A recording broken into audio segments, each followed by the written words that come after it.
Astaghfirullah. Bismillahirrahmanirrahim. Assalamualaikum warahmatullahi wabarakatuh.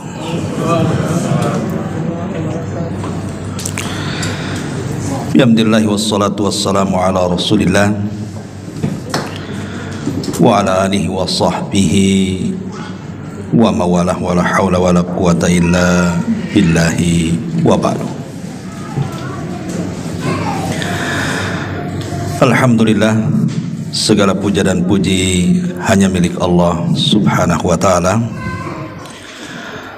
Salawat dan juga salam kita hadiahkan kepada Rasul kita Nabi besar Muhammad sallallahu alaihi wa ala alihi wasallam. Pembahasan di siang ini sebagaimana yang minta, kita akan membahas tentang seputar lika-liku kehidupan alam barzah.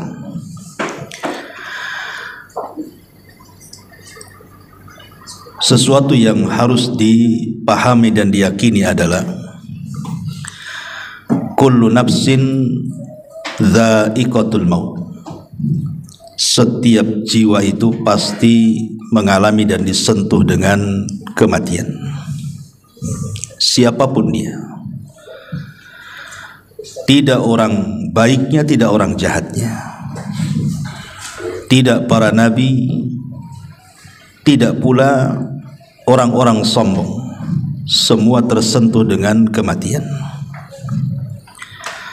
Hatta Namrud sekalipun yang mengatakan di hadapan Ibrahim, ana uhyi wa umit. Kata Namrud, saya bisa menghidupkan dan bisa mematikan. Pertanyaannya, di mana Namrud sekarang? Yang katanya dia bisa menghidupkan dan mematikan, mati juga dia. Artinya tidak ada yang selamat dari kematian. Sehingga Allah subhanahu wa ta'ala sampai mengatakan, aynama takunu yudrikumul mautu walau kuntum fi burujim musayyada. Dimanapun kalian berada, kematian itu pasti mengejar kalian, walaupun kalian di balik benteng yang sangat kokoh sekalipun. Artinya tidak ada manusia yang selamat dari kematian. Dan kematian itu satu, yang banyak itu sebabnya. Karena orang mati itu kan sebabnya macam-macam. Ada yang ketabrak mati, ada yang terkena runtuhan mati, ada yang tenggelam mati, ada yang dibunuh mati, ada yang tidak ngapa-ngapain, duduk di kursinya aja dia bisa mati. Jadi yang bermacam-macam itu sebabnya, matinya satu. Lah kematian itu sebenarnya hanya perpindahan alam saja, dari alam dunia menuju alam barzah. Disitulah ada benteng yang disebut dengan barzah. Benteng inilah yang menjadikan kehidupan setelah kematian itu menjadi gaib bagi kita. Makanya tidak bisa kita menembus alam barzah. Umpamanya sengaja kita letakkan CCTV, taruh di kuburan, kemudian kita sambungkan di handphone kita atau mungkin di laptop kita. Kemudian kita baca hadis, katanya ada malaikat mungkar dan nakir. Sampai buta mata melihat CCTV itu, nggak akan nampak mungkar nakir itu. Karena tidak bisa disamakan perkara gaib dengan perkara nyata. Perkara gaib itu cukup diimani, bukan diteliti. Karena tidak bisa meneliti perkara gaib, bagaimana caranya? Pandangan kita saja terbatas, sampai di mana kita memandang, apalagi perkara gaib. Maka kenapa di antara ciri orang yang beriman di permulaan surah Al-Baqarah itu, alladzina yu'minuna bil ghaib, orang yang beriman betul dengan adanya yang gaib. Tapi yang ingin kita bahas di siang ini adalah apakah orang-orang yang sudah meninggal itu Ada berapa poin. Pertama, apakah orang-orang yang meninggal itu merindukan kita? Jadi kalau kita datang ziarah kubur, apakah mereka rindu dengan kita? Yang kedua, apakah mereka bisa mendengar apa yang kita ucapkan di atas kuburan itu? Yang ketiga, apakah kalau seandainya keluarga kita meninggal duluan, kemudian kita menyusul, kemudian ruh kita dengan ruh mereka akan saling menziarahi? Kemudian juga yang keempat, apakah kalau seandainya kita ini sedang tidur, ruh kita keluar dari jasad kita, bisa berjumpa dengan ruh-ruh yang ada di kuburan? Karena ada kan orang bercerita, saya ketemu ibu saya. Di mana? Dalam mimpi. Apakah mungkin ruh seseorang yang sedang tidur berjumpa dengan ruh yang sudah meninggal, kemudian berjumpa?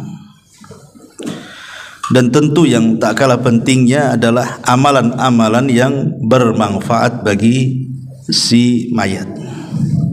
Dan apakah juga orang-orang yang sudah meninggal bisa tersakiti dengan kita yang masih hidup? Dan macam-macam persoalan yang kita akan singkap nanti ke depan ini. Ma'asyiral muslimin wal muslimat rahimani wa rahimakumullah.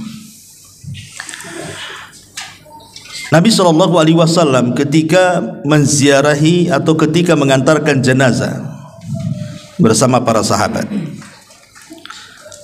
dan jenazah itu sudah dikubur,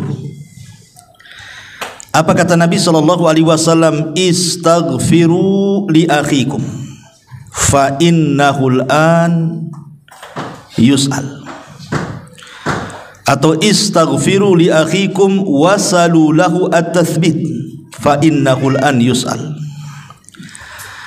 Kata Nabi SAW, mintalah kepada Allah ampunan supaya orang yang sudah dikebumikan ini diampuni dosa-dosanya, dan mintalah kepada Allah ketetapan supaya dia bisa menjawab pertanyaan mungkar dan nakir alias fitnah kubur, karena sekarang dia lagi ditanya, kata Nabi. Kemudian kalau kita melaksanakan sholat jenazah, kita tahu bahwa rangkaian sholat jenazah itu ada 4 kali takbir. Takbir pertama baca Fatihah, kan gitu ya. Kemudian takbir kedua baca sholawat Ibrahimiyah. Kemudian takbir yang ketiga membaca doa yang diajarkan Nabi. Kemudian takbir yang keempat bisa diam langsung salam, ataupun bisa kita berdoa dengan doa yang warid dari Al-Quran seperti Rabbana atina fid dunya hasanah atau doa-doa yang lainnya. Tetapi yang ingin saya bahas adalah pada takbir yang ketiga, Nabi SAW mengajarkan kepada kita doa-doa yang disunahkan untuk dibaca. Salah satunya adalah Allahumma gfir lahu warhamhu wa'afihi wa'fu anhu wa akrim nuzulahu wa wasi' madkhalahu, dan seterusnya. Ya Allah, ampuni orang ini yang sudah mati. Ya Allah, rahmati orang ini. Ya Allah, maafkan orang ini. Ya Allah, muliakan kedudukannya. Ya Allah, luaskan kuburannya, dan begitu seterusnya. Dari 2 riwayat ini bisa kita simpulkan bahwa kewajiban kita apabila sedang mengantarkan jenazah dan jenazah itu sudah dikubur, maka ada 3 doa yang dianjurkan seorang muslim dibaca sebelum pulang dari kuburan. Kalau memang kita tidak sempat ikut memegang cangkul, memasukkan tanah ke liang lahatnya, maka cukup sebelum pergi ambil 3 kepal tanah, kemudian letakkan di kuburannya, minta 3 perkara. Pertama, mintakan ampun kepada Allah. Dan ini berlaku kepada setiap yang ziarah kubur, tidak mesti yang mengantarkan jenazah saja. Umpamanya kita ziarah kubur kapan saja. Bagi laki-laki kan sunnah, ziarah kubur itu kapan saja. Tapi bagi perempuan tidak disunnahkan kecuali sekali-kali. Karena Rasulullah SAW melaknat wanita-wanita yang sering ziarah kubur. Tapi kalau sekali-kali boleh. Imam yang mengantarkan jenazah atau yang berziarah kubur, jangan lepaskan 3 doa ini. Pertama, minta ampun kepada Allah agar orang yang dikubur itu diampuni dosa-dosanya. Berdasarkan hadis istaghfiru li akhikum, mintakan doa ampunan untuk saudaramu. Yang kedua, minta kepada Allah Subhanahu wa taala agar orang yang dikubur itu ditetapkan jawabannya. Karena ada hadis yang panjang sekali dari hadis Bara bin Azib radhiyallahu anhu. Ketika Nabi SAW menunggu liang lahat selesai digali, Rasul bercerita di hadapan para sahabat tentang kematian seorang mukmin. Bagaimana ruhnya ketika dicabut dari jasadnya. Lah salah satu lafaz dari hadis itu, ketika ruh itu sudah diangkat ke langit dengan catatan amalannya, Allah katakan kembalikan ruh ke dalam jasadnya, tapi angkatlah catatannya ke tempat yang paling tinggi di Iliyin, di sorga. Maka ruh itu dihantar dengan lembut, dimasukkan lagi ke dalam jasad. Ingat bahwa jasad dalam kubur itu mengikut ruh. Tapi kalau di dunia terbalik, ruh yang ikut jasad. Karena jasad dulu diciptakan di dunia itu, baru ditiupkan ruh itu setelah jasad berusia 4 bulan kan, baru ditiupkan ruh.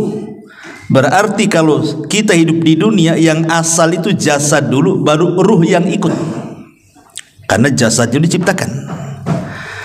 Tapi kalau sudah meninggal terbalik, jasad ini bisa jadi tanah, bisa hancur jadi tanah, dimakan cacing tanah, tapi ruh tidak akan hancur. Berarti bukan ruh yang ikut jasad, tapi jasad yang ikut ruh.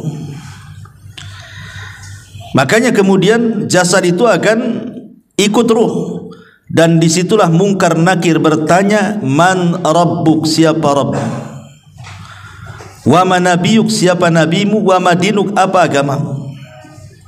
Artinya 3 soalan ini akan ditanyakan. Jawabannya bukan apa yang kita hafal di dunia.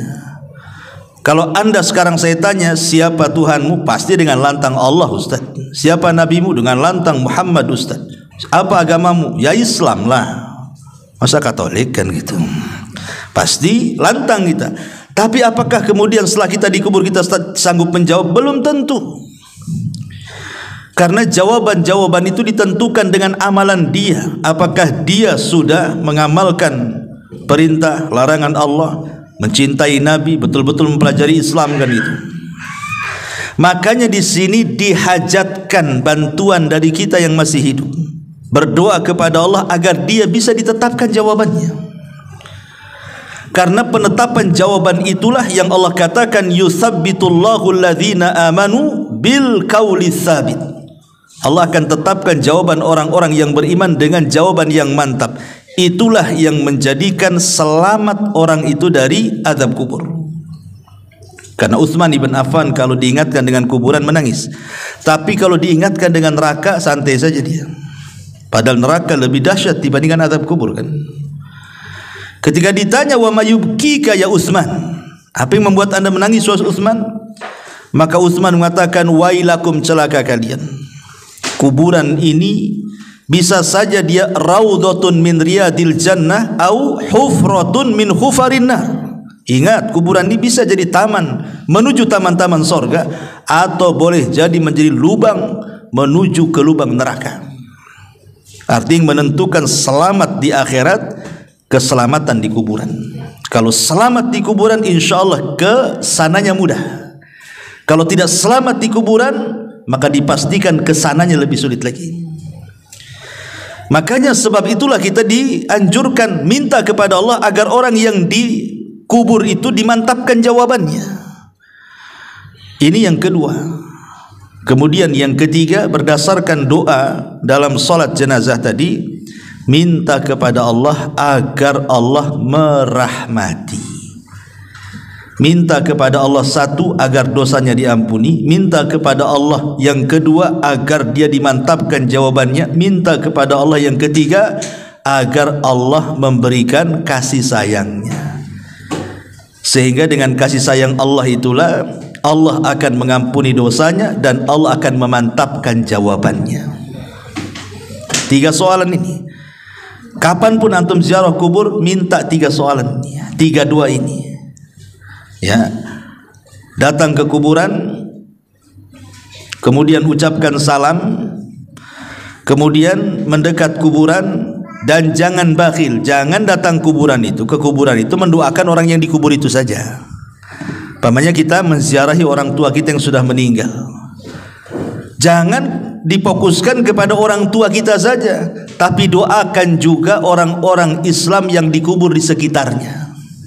Makanya ada doa yang diajarkan Al-Quran, Rabbana ighfir lana wa li ikhwanina alladhina sabaquna bil iman.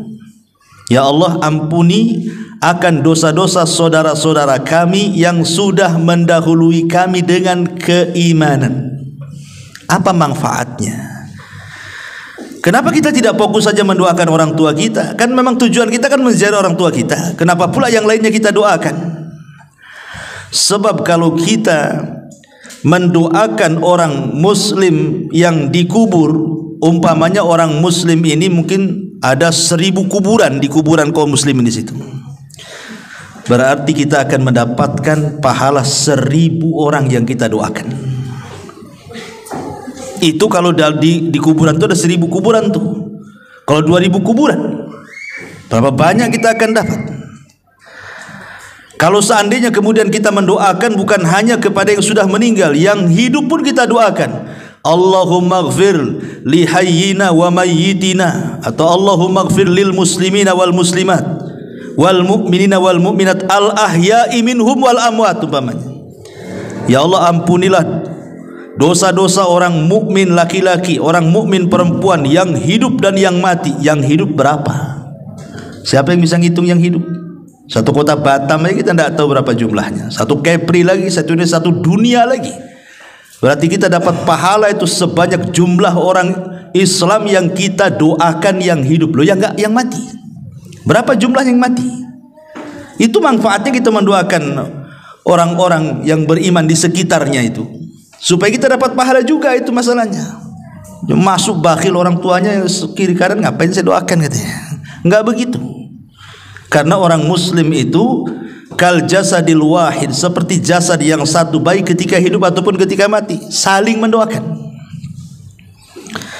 Lah di antara adab doa itu adalah mengarah kiblat, bukan ngadap kuburan, bukan ngadap maisan, bukan. Mana arah kiblat? Pemain kuburan sebelah sini, arah kiblatnya ke sana. Jangan ngadap kuburan, ngarahkan ke kiblat. Ya, karena adab doa itu harus mengarah ke kiblat. Walaupun ada khilaf di antara ulama apakah kiblat doa itu ke langit, maknanya kita negakkan ke atas begini, ataukah ke arah kiblat yang dimaksud Ka'bah. Ini memang jadi khilaf ulama. Tapi menghadap kuburan tidak boleh, karena kuburan bukan kiblat. Ya, kiblat itu ke Mekah atau ke langit, gitu ya. Baru di situ kita meminta kepada Allah Azza wa Jalla, ya Allah, kalau memang dia orang tua kita, kita katakan, ya Allah, ampuni kedua orang tua saya. Ya Allah, tetapkan jawaban kedua orang tua saya. Ya Allah, berikan rahmat kepada orang tua saya. Dah selesai. Habis itu kita doakan saudara-saudara kita. Ya Allah, ampuni saya, orang tua saya, dan orang-orang Islam dimanapun, baik yang hidup ataupun yang mati di sini atau di mana saja di dunia ini. Itu berapa banyak kita ini pulang dari kuburan dapat pahala tuh. Ini adab yang pertama, ya, bahwa kita disuruh untuk mendoakan mereka. Yang kedua, apakah orang-orang itu merindukan kita? Pemain kita ziarah kubur kepada kedua orang tua kita. Apakah kedua orang tua kita itu rindu dengan kita? Senang kalau melihat kita di situ? Ini terjadi silang pendapat di antara ulama kontemporer atau ulama mutakaddimun. Kalau saya mendengar fatwa daripada Syekh Shalih Fauzan, saya lihat di YouTube, ketika ditanya apakah orang yang datang ziarah kubur Ketika datang kita ke kuburan itu, orang-orang yang dikubur itu senang dengan kedatangan anaknya ketika menziarahi orang tuanya. Maka kata beliau, iya, senang mereka dengan kedatangan kita. Tetapi senang di sini bukan menatap wajah kita. Oh, nampak sehat anaknya, alhamdulillah, bukan itu maksudnya. Yang dimaksud senang itu karena mereka menanti doa-doa kita. Jadi mereka itu menanti doa-doa kita, bukan karena ziarah kuburnya. Karena ziarah kubur itu manfaatnya bukan kepada orang yang mati, tapi ziarah kubur itu manfaatnya kepada orang yang hidup. Pada kita ini, kalau antum ziarah kubur, ibu bapak ziarah kubur itu manfaatnya untuk kita. Apa manfaatnya untuk kita? Nabi SAW bersabda, kuntu nahaitukum an ziyaratil kubur fazuruha fa innaha tudzakkirukumul akhirah. Dulu kata Rasul, aku larang kalian ziarah kubur. Sekarang boleh, silahkan ziarah kubur. Setelah mantap iman para sahabat, karena di zaman itu kan kuburan jadi ajang maksiat, baik kesyirikan ataupun bid'ah. Makanya Rasul melarang, takut para sahabat terseret kepada maksiat. Tapi setelah kokoh keimanan para sahabat, Rasul mengatakan fazuruha, sekarang kalian ziarah kubur silahkan. Manfaatnya apa? Fa innaha tudzakirukumul akhirah, supaya kalian mengingat akhirat, mengingat kematian, dan dilembutkan hati kita di situ. Ingat bahwa dengan mengingat akhirat, mengingat kematian, maka perkara-perkara besar di mata kita menjadi kecil, dan perkara-perkara kecil menjadi besar. Apa maknanya? Kenapa mengingat kematian atau mengingat akhirat itu menjadikan perkara besar jadi kecil? Sebab kalau seandainya Anda ini orang paling kaya, sakaya-kayanya di Batam ini, punya istana, punya tanah, punya kendaraan macam-macam lah, nggak ada orang yang lebih kaya dibandingkan Anda ini. Ketika kemudian datang ke kuburan, melihat kuburan, kemudian berpikir saya juga akan mati seperti dia, apa gunanya kekayaan kalau begitu? Kekayaan apa gunanya? Hidup di istana kalau ingat mati, apa gunanya istana? Mau ditinggal juga. Akhirnya kemudian dia pun tidak menganggap itu perkara besar, karena akan ditinggal dengan kematian kan.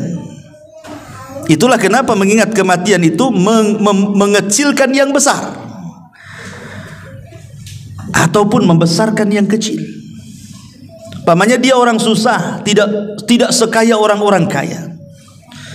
Dengan mengingat kematian itu perkara kecil jadi besar. Nggak apa-apa, hidup di dunia kan nggak lama, nanti ada kehidupan yang lebih baik, yang lebih hebat, yang lebih megah, itulah sorga. Akhirnya dia tidak memikirkan kemiskinannya.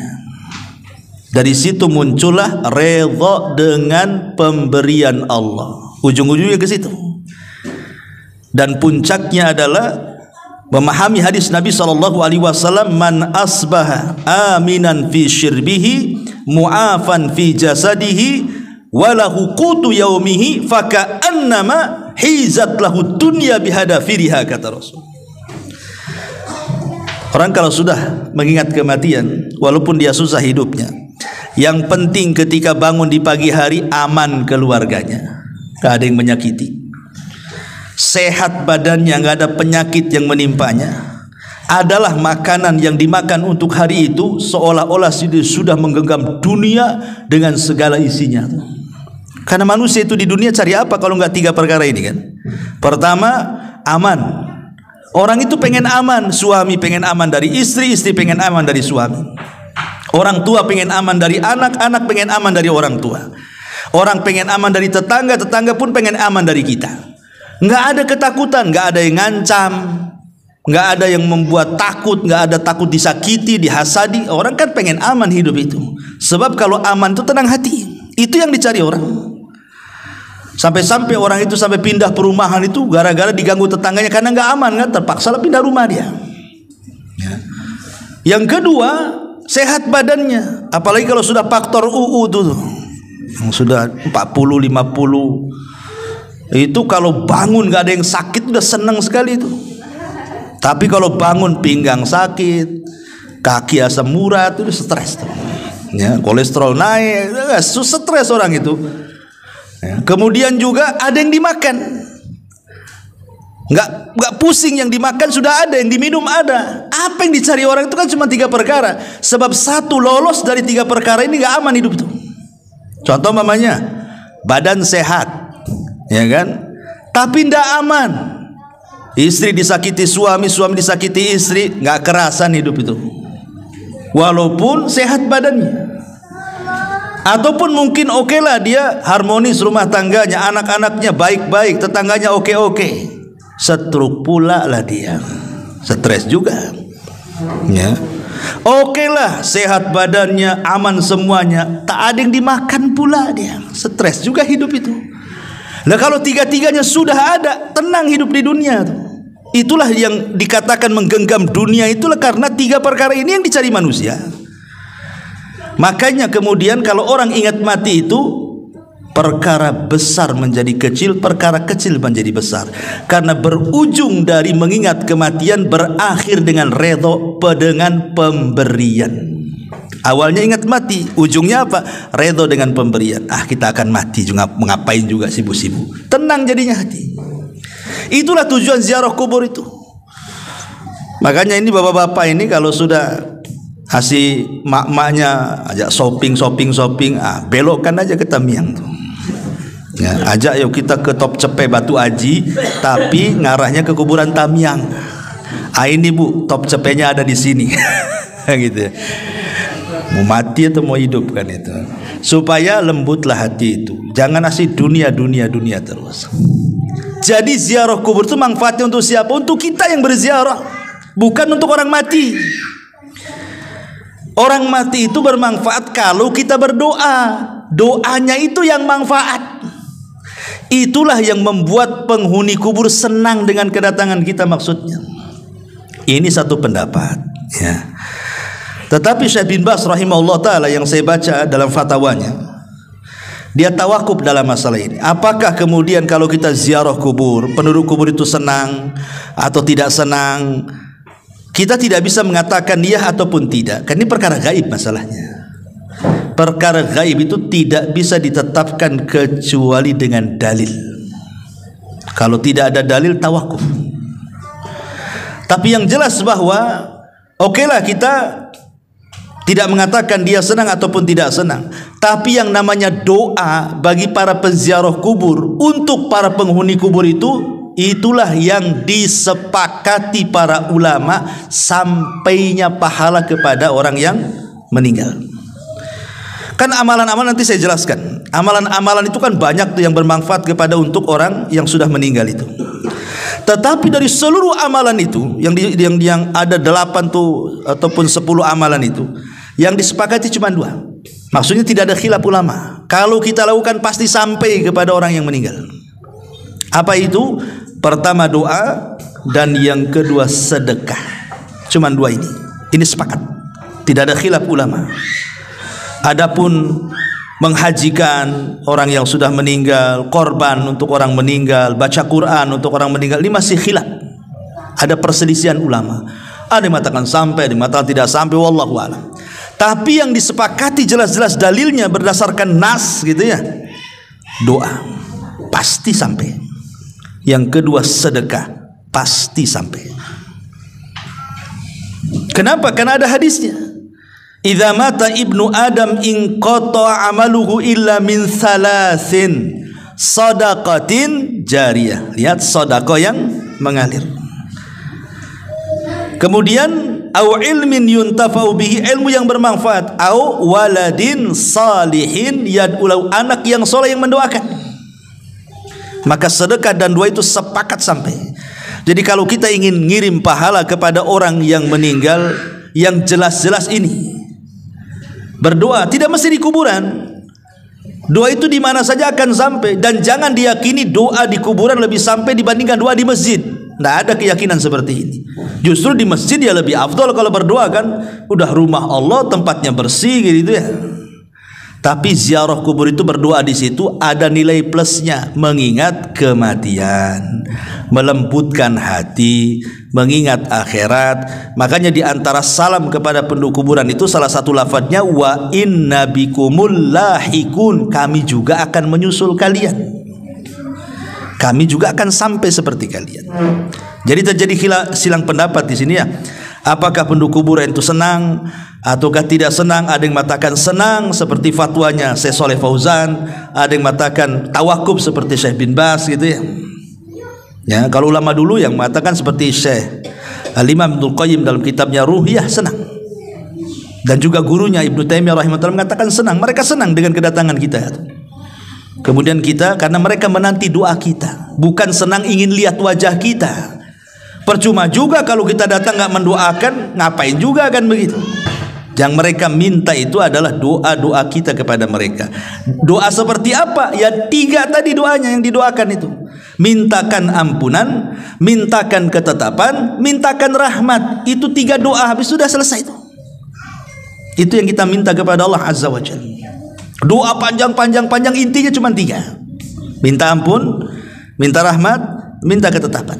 Ya. Taib ma'asyiral muslimin wal muslimat rahimani wa rahimakumullah. Kemudian juga, apakah kalau seandainya seseorang yang berziarah kubur tadi, apakah kemudian orang itu merindukan?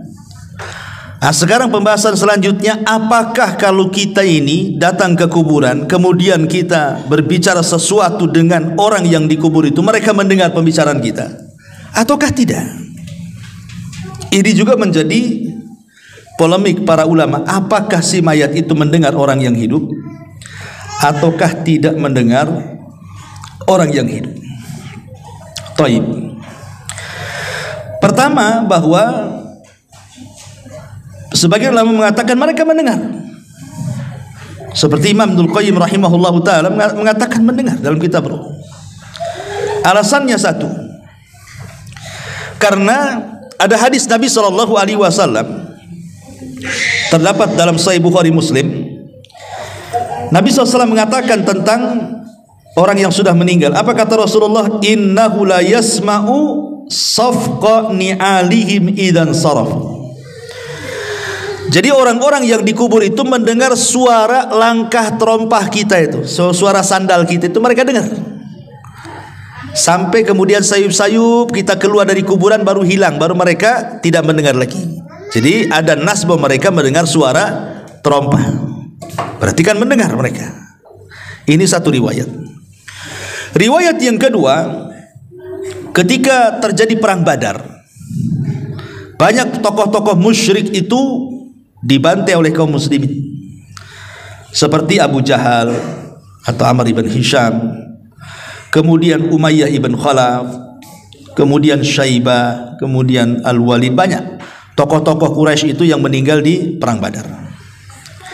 Lah ketika kemudian bangkai-bangkai tokoh-tokoh musyrik ini akhirnya diletakkan di sebuah lubang, sebuah sumur, dilempar ke dalam lubang.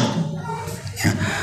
Tiba-tiba kemudian Nabi SAW mendekati lubang Badar itu, yang di situ bangkai-bangkainya orang-orang tokoh-tokoh musyrik sekelas Abu Jahal, Umayyah dan CS dan yang lainnya itu.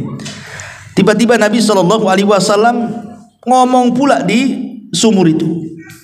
Apa kata Nabi SAW? Dia mengatakan, disebutkan satu-satu tuh, ya Aba Jahl ibn Hisham, ya Umayyah ibn Khalaf.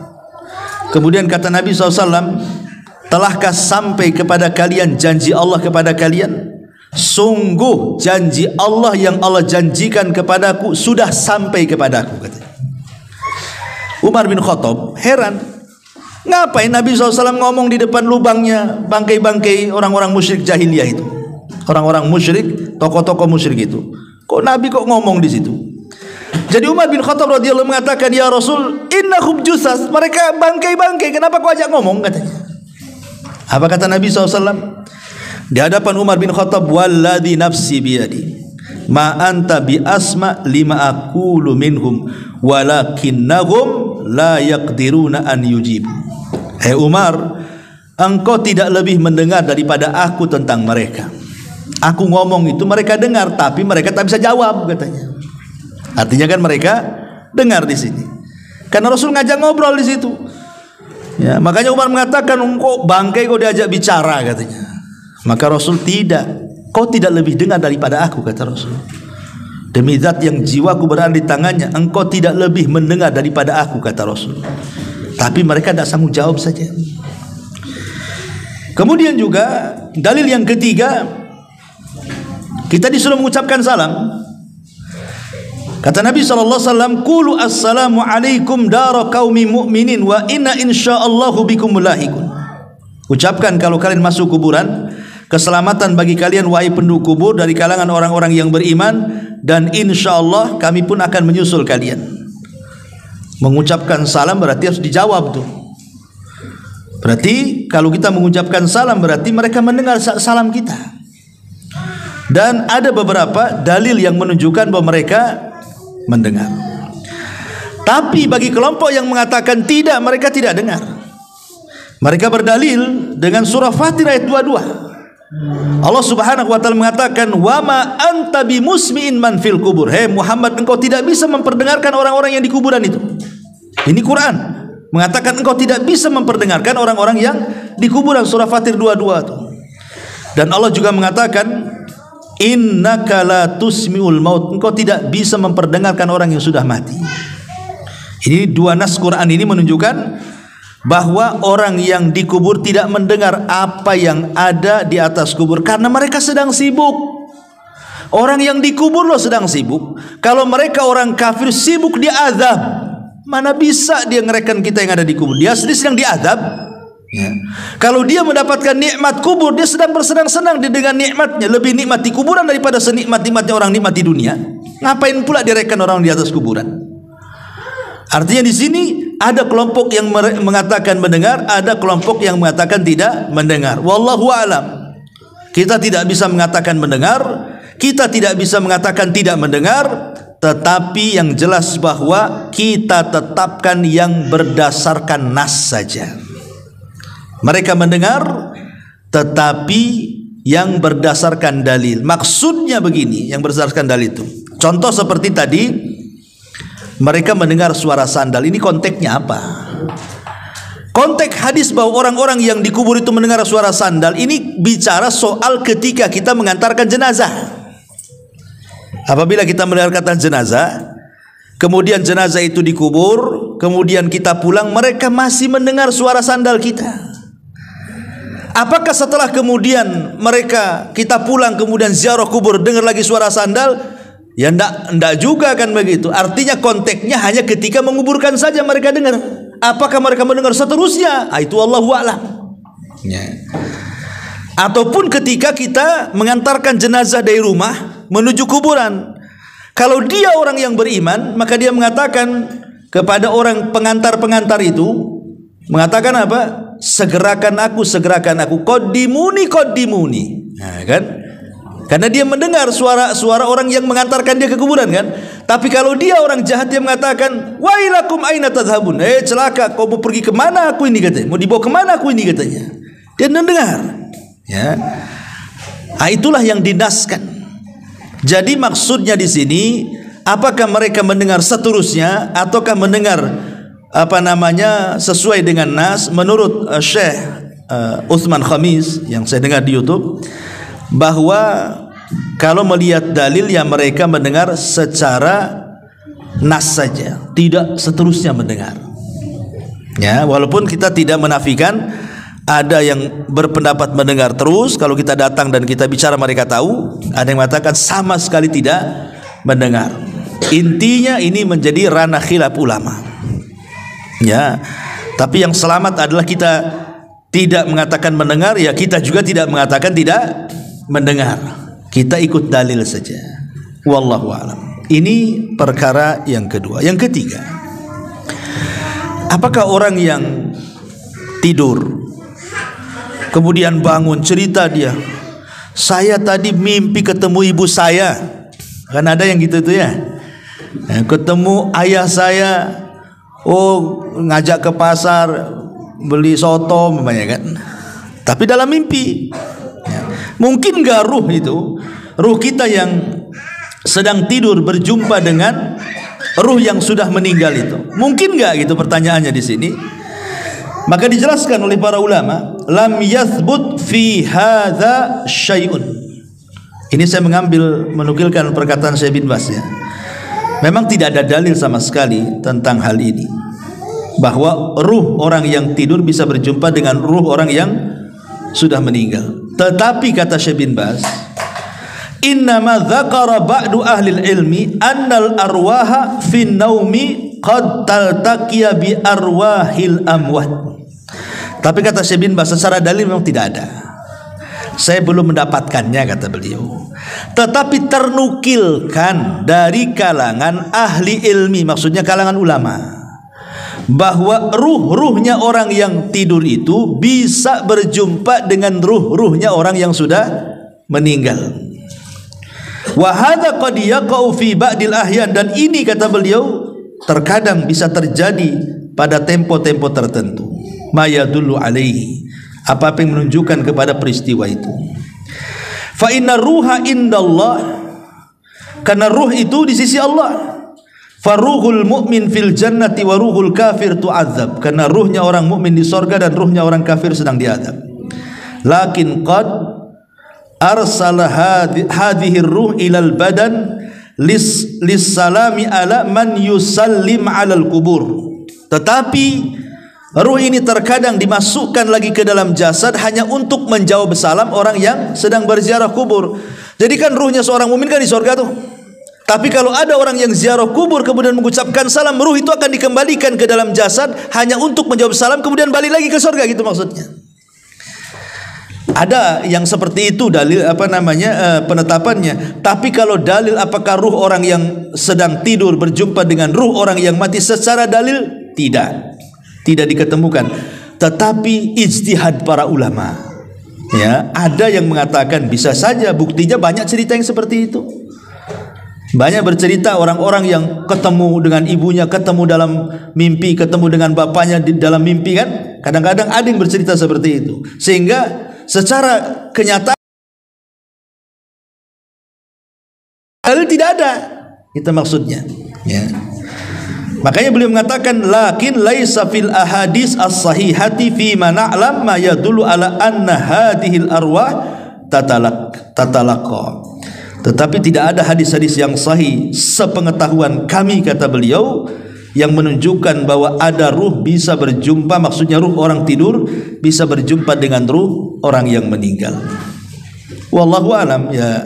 Tapi kalau kita melihat pendapat Imam Ibnul Qayyim yang disebutkan dalam kitab Ruh, dzakara syai'an katsiran fi hadzal ma'na. Beliau menyebutkan panjang lebar tentang masalah seperti ini, dan beliau di antara ulama yang berijtihad memungkinkan ruhnya orang yang tidur berjumpa dengan ruhnya orang yang sudah meninggal. Wallahu a'lam. Yang ini kalau sesama ruh, yang satu di dunia, satu di kubur. Sekarang yang sama-sama di kubur. Orang tua kita meninggal, kemudian kita meninggal. Apakah ruh kita akan berjumpa, saling berziarahi satu dengan yang lainnya? Ada sebuah hadis. Nabi SAW bersabda, "Idza hudiral mu'minu atatkum fayakuluna ukhruji radiyatan mardiyah anki ila rauhillahi wa raihani wa rabbin ghairi ghadban fatakhruju ka'atiya birihil miski hatta innahu la yunawiluhu ba'duhum ba'dha hatta ya'tuna bihi babas sama fayaqulun ma atyaba hadhihi rih allati ja'atkum minal ardi fayatuna bihi arwahal mu'minin falahum ashaddu farahan bihi min ahadikum bighaibihi yakdamu alaihi fayas'alunahu madza fa'ala fulan fayaquluna da'uhu fa innahu kana fi gham. Apabila seorang mukmin telah mendekati ajalnya, Para malaikat rahmat datang menemuinya dengan membawa sutra putih. Mereka berkata, keluarkan ruh dengan redha dan diridhai Allah menuju rahmat Allah. Baunya harum dan Rabb yang tidak pernah murka. Lalu ia keluar dengan bau misik yang paling harum, sehingga sebagian mereka berebut dengan sebagian yang lainnya, maksudnya para malaikat, untuk mendapatkannya. Kemudian mereka membawa hingga pintu langit. Penduduk langit berkata, alangkah harumnya bau yang kalian bawa ini dari bumi, ini ruhnya siapa? Lalu mereka datang dengannya menemui ruh-ruh kaum mukminin. Mulai di sini saidnya nih. Kemudian ruh ini yang baru datang menemui ruh-ruhnya kaum mukmin yang sudah meninggal sebelumnya. Mereka kemudian bergembira. Jadi ruh-ruh yang sudah meninggal sebelumnya, mereka bergembira dengan kedatangan tamu yang baru tuh. Kemudian salah seorang ruh yang sudah lama meninggal, mereka pun berjumpa. Seolah-olah mereka lama tidak berjumpa, kemudian berjumpa dan mereka merasa senang. Lalu mereka bertanya kepada ruh yang baru datang ini, apa yang telah dilakukan oleh si fulan yang masih hidup itu? Maka ruh-ruh yang lainnya berkata, jangan ganggu dulu, biarkanlah ia, karena dahulu ia terlena dengan kehidupan dunia, dan begitu seterusnya. Artinya di sini mereka saling berjumpa kan? Ya, dalam hadis ini mereka saling berjumpa. Hadis ini memang dikeluarkan Imam Nasai, dan hadis ini disahihkan oleh Syekh Nasiruddin Al-Albani rahimahullah taala. Sehingga yang mensahihkan hadis ini mengatakan bahwa ruh itu saling berjumpa di kuburan. Tapi ada juga yang melemahkan hadis ini masalahnya, sehingga mereka mengatakan tidak saling jumpa. Soal jumpa atau tidak saling jumpa ini perkara gaib lah kan gitu ya. Yang jelas bahwa ruh-ruhnya orang yang beriman yang sudah berbiasa, kalaupun mereka berjumpa itu bagian daripada nikmat kubur kan itu. Tapi ini hanya berlaku kepada ruhnya orang yang beriman. Bagi yang berpendapat bahwa ruh itu akan berjumpa dengan ruh yang lain, maksudnya ruhnya orang yang beriman. Ruhnya orang kafir sedang diazab, macam mana dia akan jumpa? Dia aja nggak bisa keluar dari azab. Mereka sedang diazab dengan azab kubur, mereka sedang di neraka, macam mana mau jumpa kan gitu ya dengan keluarganya. Maksudnya di sini yang kalaupun kita berpendapat bahwa mereka saling menziarahi, seperti pendapat Imam Ibnul Qayyim rahimahullahu taala dalam kitabnya Ruh, maksudnya adalah ruh-ruhnya orang yang beriman. Ruh-ruhnya orang yang beriman. Ya, seperti mamanya bayi yang meninggal, kemudian orang tuanya menziarahi kuburannya. Ya. Terkadang kan ada orang tua itu kepikiran kan, ketika anaknya meninggal itu kan udah kepikiran macam-macam tuh. Apalagi kalau hujan, cemana anak saya kehujanan katanya. Kalau pas panas, mana anak saya kepanasan. Macam-macam tuh. Ada orang tua itu apalagi kalau gelap-gelap, cemana anak saya nggak ada listrik pula di kuburan gitu. Makanya kadang-kadang ada orang berpikir naruh lilin pula di atas kuburan anaknya itu kan. Percuma saja, ngapain naruh lilin itu? Saya pernah lihat ada lilin, lebih parah pula kasih payung pula di situ itu. Dan itu rata-rata di kuburan anak-anak tuh. Ada lilin, ada payung. Ya mungkin karena orang tua kepikiran, cemana kalau malam gelap taruh lilin, cemana kalau kehujanan kasih payung, supaya nggak kehujanan, nggak kepanasan. Nggak ada guna. Ya, lilin dan payung lo nggak ada guna di kuburan itu. Nggak ada hubung kait dengan alam kubur, dengan alam dunia ini. Sebenarnya yang dikhawatirkan itu bukan bayi yang meninggal. Bayi yang meninggal itu langsung dimasukkan ke sorga kan gitu. Karena di antara kelompok-kelompok yang akan terhindar dari fitnah kubur, maksudnya tidak ada pertanyaan malaikat mungkar dan nakir, itu salah satunya bayi-bayi yang meninggal itu. Mereka tidak akan ditanya.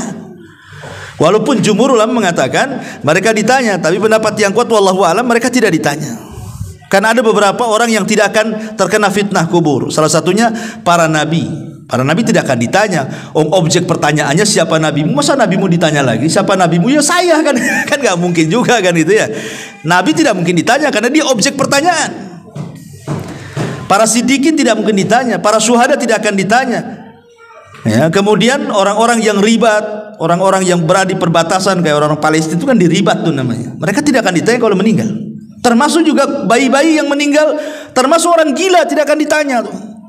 Jadi kalau umpamanya orang tua sedih akan kematian anaknya, dia bodoh. Harusnya dia memikirkan dirinya sendiri, karena si bayinya sudah selamat masuk surga kan gitu. Apakah kalau dia mati dia masuk surga kayak anaknya?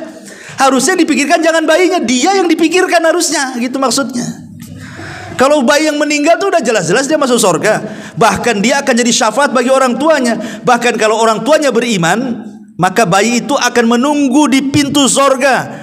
Dan dia mengatakan di hadapan Allah, ketika Allah mengatakan masuk kau ke dalam surga, kata bayi ini, enggak, saya tidak akan masuk surga sampai saya mau orang tua saya tarik bajunya masuk juga ke surga. Dan itu hadisnya. Artinya kalau orang tua ini dia bisa bersabar, kemudian juga ihtisab, dan dia bisa mengucapkan alhamdulillah, maka akan dibangunkan satu istana di surga dan Allah beri nama Baitul Hamdi, rumah pujian. Kalau bisa melakukan 3 perkara saat kematian buah hatinya: sabar, mengharap pahala, dan dia bisa bersyukur.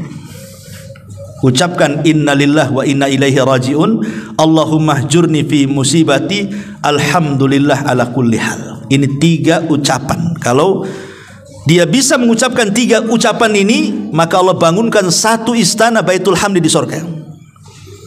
Ya, saya ulang, kalau umpamanya ada orang tua meninggal bayinya, pertama ucapan apa? Innalillah wa inna ilaihi rajiun. Ini tanda kesabaran.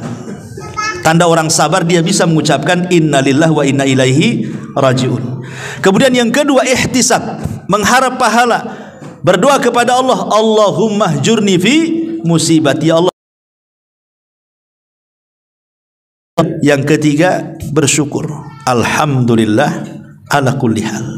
Segala puji dan puja bagi Allah. Pertama, doa kaum muslimin bagi si mayat berdasarkan surah Al-Hasyr, alladzina sabaquna bil iman wa la taj'al fi qulubina ghillan lil ladzina amanu rabbana innaka raufur rahim. Dan orang-orang yang datang sesudah mereka, muhajirin dan ansar, mereka berdoa, ya Rabb kami, beri ampunlah kepada kami dan kepada saudara-saudara kami yang telah beriman lebih dahulu dari kami, dan janganlah engkau membiarkan kedengkian dalam hati kami terhadap orang-orang yang beriman. Ya Rabb kami, sesungguhnya engkau maha penyantun lagi maha penyayang. Ini yang pertama, doa, dan ini pasti sampai. Kemudian yang kedua, sedekah. Tadi saya ini yang disepakati, bersedekah. Kemudian yang ketiga, melunasi hutang si mayat. Ini bermanfaat. Karena di zaman Rasul pernah dimintai menyolatkan orang yang punya hutang, Rasul tak mau.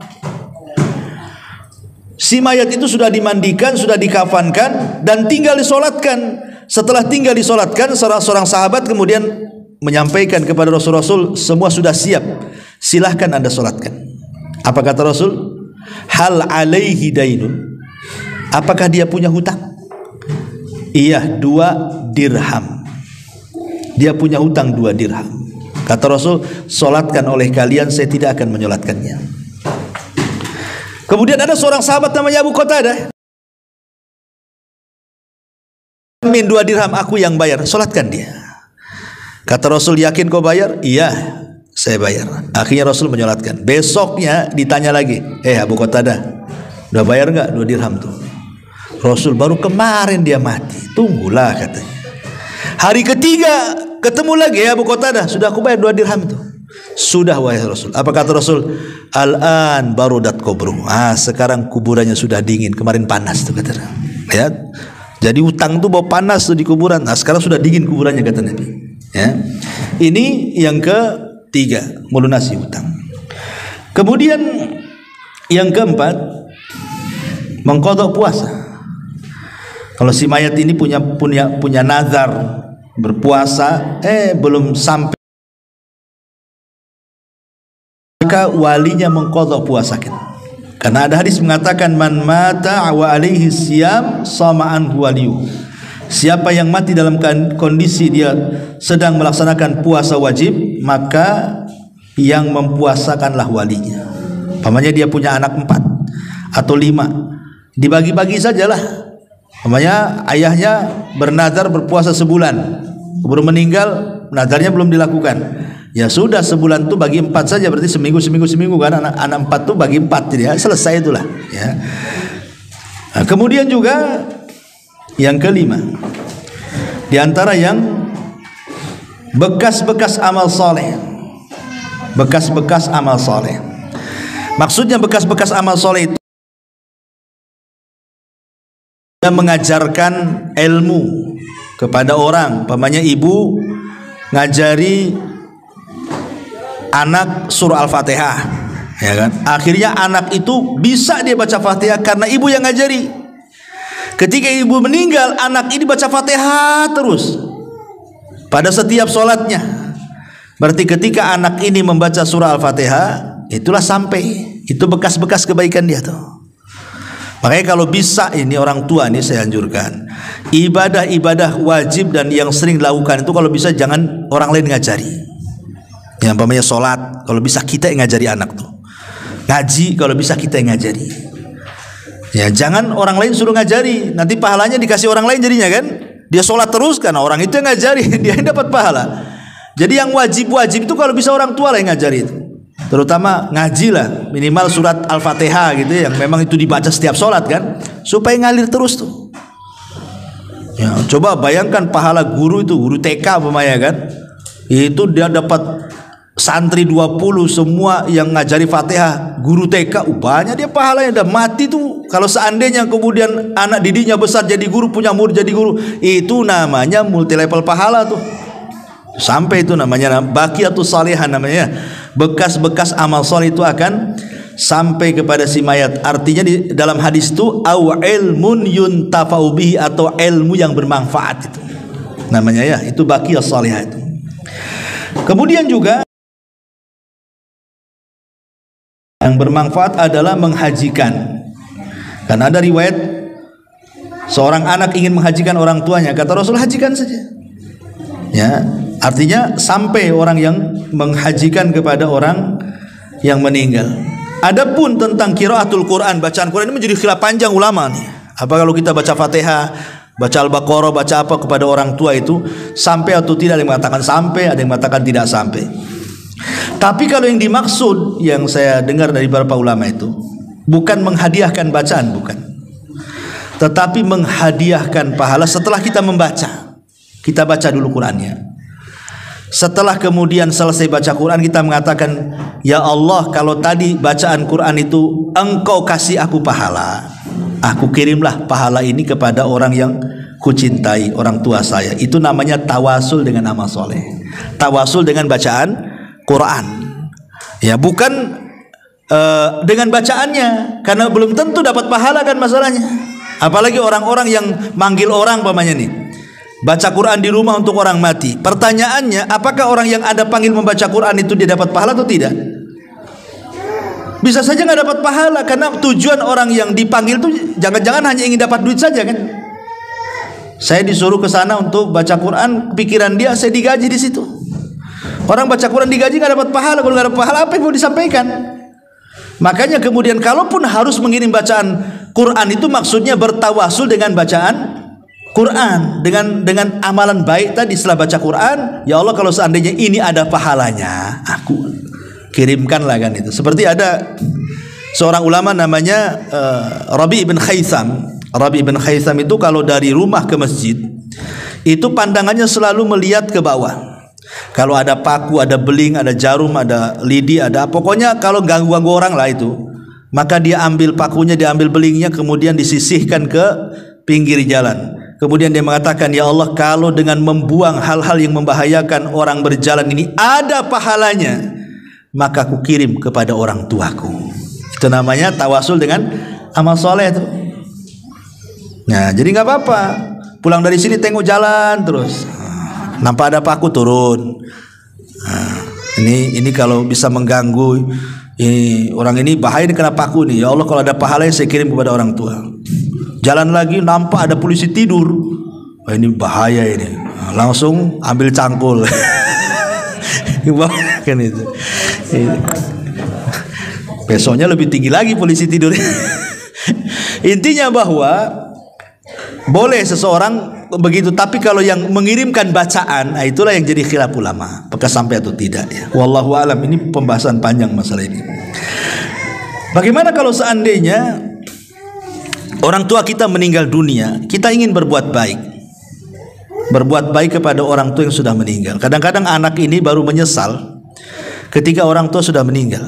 Kalau orang tua masih hidup tuh kadang-kadang nggak kepikir berbuat baik. Ya, tapi kalau sudah meninggal barulah kebayang kebaikan orang tua. Baru terpikir ingin berbuat baik. Kan salah, harusnya ketika dia hidup kita berbuat baik. Sudah meninggal baru nyesel dia. Tetapi karena orang tua itu adalah sosok yang mulia bagi anak itu, tetap Allah Subhanahu wa taala masih memberikan kesempatan yang tidak sempat berbuat baik ketika masa hidupnya, ada caranya berbuat baik setelah kematiannya. Seperti apa? Satu, istighfar, lakukan. Minta kepada Allah agar orang tua kita diampuni. Dalam setiap sholat kita minta ampun kepada Allah agar orang tua kita diampuni. Yang kedua, berdoa kebaikan. Seperti tadi, doa supaya diampuni dosanya, dirahmati, ditetapkan jawabannya. Kemudian juga kalau dia punya hutang, selesaikan hutang orang tuanya. Masalah hutang piutang begini ya. Kalau orang tua kita punya hutang, apakah hutang orang tua setelah meninggal itu menjadi kewajiban bagi anak? Ini khilaf ulama. Kalau orang tua itu meninggalkan harta ya, orang tua itu meninggalkan harta banyak, maka wajib anak membayarkan dari harta dia. Wajib, nggak boleh tidak. Tapi kalau orang tua meninggalkan hutang dan dia tidak meninggalkan harta, maka tidak wajib bagi anak membayarkan hutang, kecuali hanya bab tabarruk, hanya ingin berbuat baik. Bisa dipahami ya? Jadi kalau orang tua kita ini meninggal bawa harta banyak, berarti wajib hutangnya dibayarkan dari mana? Dari harta dia, harta warisnya. Sebelum kita ambil hak warisan kita, bayarkan dulu hutangnya. Tapi kalau orang tua kita miskin, hutangnya banyak, apakah kewajiban anak yang dia kaya karena hasil dia bukan karena warisan orang tuanya wajib membayarkan? Tidak wajib. Ingat, tidak wajib. Tetapi membayarkan itu masuknya bab tabarru. Bab tabarru itu artinya dalam bentuk berbuat baik kepada orang tua. Karena saya di dunia kurang berbuat baik kepada orang tua saya. Sekarang orang tua saya sudah meninggalkan hutang, dah apa-apa pakai uang saya. Tapi kalaupun tidak dibayar dari harta kita tidak ada masalah, karena bukan kewajiban. Karena kewajiban itu diambil dari harta waris. Ya, ini harus dipahami. Kemudian juga yang keempat, qada'un nadhar. Kalau memang orang tua punya nadhar, laksanakan. Itu birrul walidain namanya. Atau qada'ul kafarah kalau orang tua kita punya kafarah. Termasuk juga bersilaturahim dengan orang-orang yang baik dengan orang tua kita. Orang tua kita punya teman di mana? Dia baik dengan temannya. Ketika orang tua meninggal, baikilah teman orang tua kita semasa hidup. Ya. Maksudnya sambung silaturahim dengan dia. Nah, termasuk kalau orang tua kita suka ngasih-ngasih ya sama temennya, nah, kita kebiasaan orang tua yang baik kita lakukan juga, ngasih-ngasih ya, supaya kebaikan orang tua tidak hilang, kita teruskan. Nah, itu bentuk birrul walidain juga ya, menghormati teman orang tua gitu maksudnya. Termasuk juga berbuat baik kepada orang tua adalah ingat kebaikannya. Oh betul juga kata orang tua, kenapa dulu orang tua saya keras dengan saya, rupanya ini. Nah, ingat dia akhirnya kan dengan kebaikan orang tua. Nah, dengan itu akhirnya hilanglah dendam-dendam anak kepada orang tua. Kalau ingat kebaikannya, hilang tuh dendam itu. Ya, karena ada anak yang nggak tahu itu, sampai mati orang tuanya masih dendam, nggak mau ziarah kubur tuh. Ya, mau apa sih ziarah kubur? Waktu hidup aja malas saya nengok muka dia. Nah itu anak durhaka itu. Ya, jadi ini diantara pembahasan yang bisa kita bahas. Ya, wallahu alam. Taib, sampai di sini. Kalau ada yang bertanya, silakan.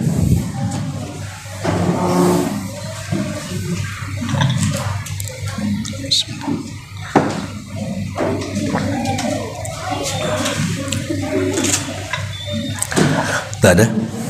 Alhamdulillah. Subhanallah bihamdika, asyhadu an la ilaha illa anta, astaghfiruka wa atubu ilaik. Allahu ta'ala alam. Assalamualaikum warahmatullahi wabarakatuh.